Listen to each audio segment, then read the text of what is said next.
panggahasa umano ng estudyante. Pulis na nampal umano ng isang lalaki. Nakaranas sa mga Sige. resibo sa kuryente. Pumututupan po natin yan sa rapat ng pagkakas. Igupin mo. Sige ba, roll? Weekend. Sa Zamboanga City, arestado ang dalawang pulis dahil sa panggagahasa umano sa isang estudyante.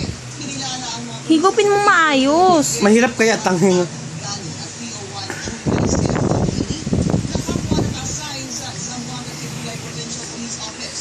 Inaresto rin ang isang nilang estudyante si Omar Puro sa sampahan ng rape at serious illegal detention ang tatlong suspect.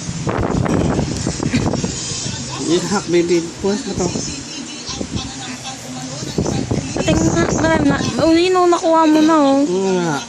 nakapantalon. Eh, ayos mo siya. Higa mo siya. Shirt ng isa pang lalaki na shorts. Kaya maya lumapit sa kanilang lalaki na kapunta ang biglang ang silang panlilit ang lalaki na shorts at pinagkapan ito. Bypass operation at ang lalaki na shorts ang isa sa mga suspect na si Philip Moran. Pero pumalag ang pamilya Moran kung saan walang nakuha Gusto niya ang... Oo. Niloloko mo ko, Papa. Ihigop ko sipon mo para wala... Patingin nga wala ng Yayay. sipon. Okay ka na, baby? Nga ma. Ano, hawak mo siya.